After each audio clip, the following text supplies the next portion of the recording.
There is a very deep reason that music is considered the universal love language.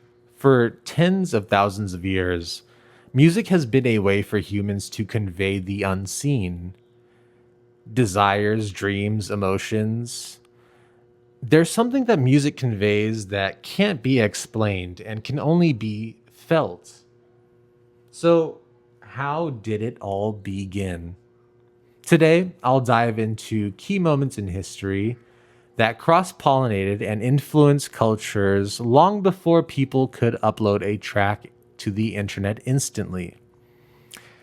And for today's mutual aid, I will be donating $1 for every view up to 500 to the Songs for Kids Foundation, which provides music mentorship and programs to kids and young adults with disabilities and illnesses across the USA.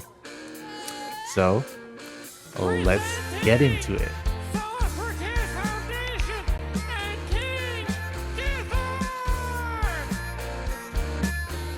The first instrument to have ever been discovered is the DVA Babe flute, believed to have been made around 50,000 to 60,000 years ago in modern day Slovenia.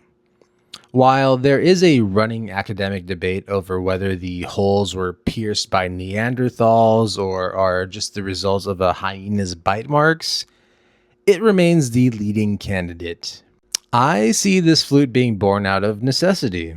This was a time when human beings and Neanderthals were surrounded by nature, predators, and silence.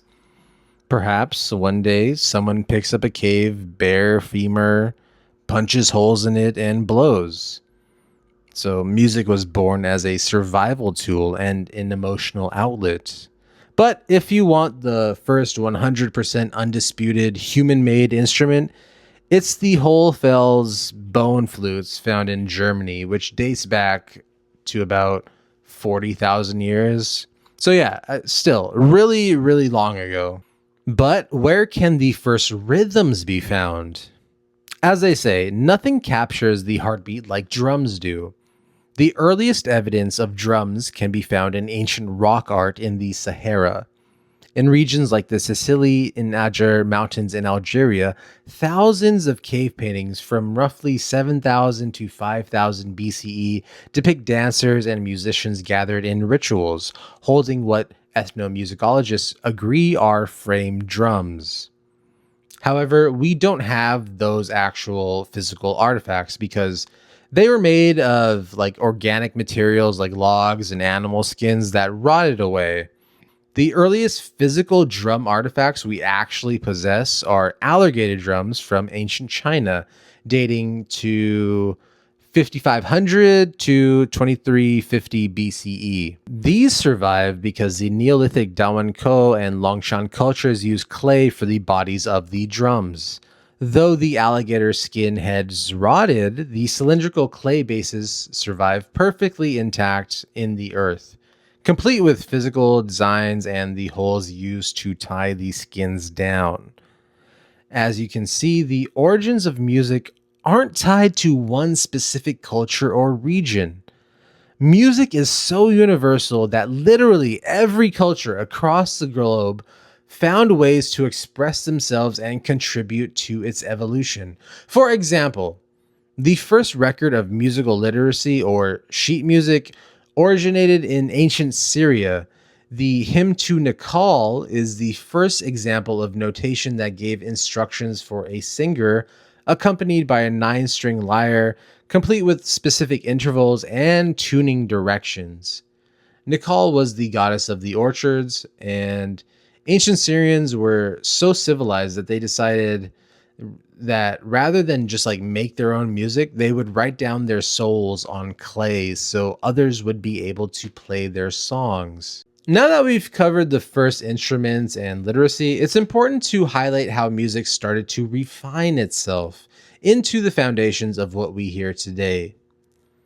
A microtone is any note hiding in the cracks between the keys. It's the smooth sound you get when you slide your voice or bend a guitar string between two regular notes. While various cultures did discover microtones, Ancient India built a living master level language out of playing between the lines. Instead of the standard Western 12 note scale, raga music formerly used 22 tiny microtonal steps. In raga, these in between notes aren't like mistakes, they're deliberate slides, shakes, and bends used to rip emotion out of the listener. And ancient India and China didn't listen to or play music just for entertainment. It was something cosmic and emotional. Ancient court music and instruments like the guzheng led to a deep mastery of musical philosophy. This complexity, though, it wasn't limited to Asia. In the coming centuries, Europe took the concept of notation and went all in on harmony, building massive mathematical orchestral pieces.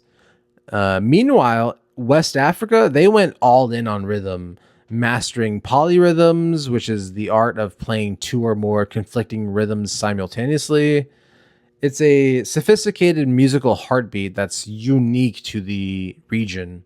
They use complex layered beats as a form of communication, storytelling, and spiritual connection. These West African rhythms and oral traditions were forcefully brought to the American South due to the horrific transatlantic slave trade. Stripped of their physical drums, enslaved people used their voices, field hollers, European church hymns, and folk instruments like the guitar and the banjo, which evolved from African instruments. They melded European chords with West African vocal inflections, and that created the blues and its blue notes. Those bent, mournful, expressive pitches. It was raw, honest, and street level. Then in New Orleans, a unique melting pot of Creole, African, and European cultures, this blues foundation collided with brass marching bands and European classical theory. Music became syncopated, improvised, and wild. So, jazz was born. Once jazz and blues took hold, they became the trunk of the entire modern musical tree. The blues electrified rock and roll and R&B, while jazz pushed the boundaries of pop and complex music theory. And don't think I forgot about Latin America, which was heavily infused with this evolution. In the mid 20th century, Afro-Cuban, Puerto Rican, and Brazilian rhythms like samba, mambo, and clave collided with American jazz and R&B in cities like New York and New Orleans. It gave birth to Latin jazz and salsa, deeply influencing the syncopated groove of funk and early rock. Eventually, R&B and funk laid the groundwork for hip hop and electronic music, shifting the emphasis heavily back onto the drum, the loop, and the rhythm. When funk and R&B beats got stripped down to their rawest elements in New York, it gave birth to rap and hip hop, bringing the entire timeline full circle, right back to the primal power of the spoken word and heavy drum. So, that was a brief history of music, and I am sorry that I blazed through it, but I just wanted to make this video to show that music is something so much bigger than we realize. Like it's cosmic. It's our consciousness and our emotions, from anger and love to sadness and joy. And I just want you to know that every time you stream or listen to a song, you're listening to a 50,000-year-old global collaboration. I can't think of a more unifying force. Like, I didn't even touch on so much, but thank you for watching if you've got this far, and I hope you have a lovely week and stay blessed out there.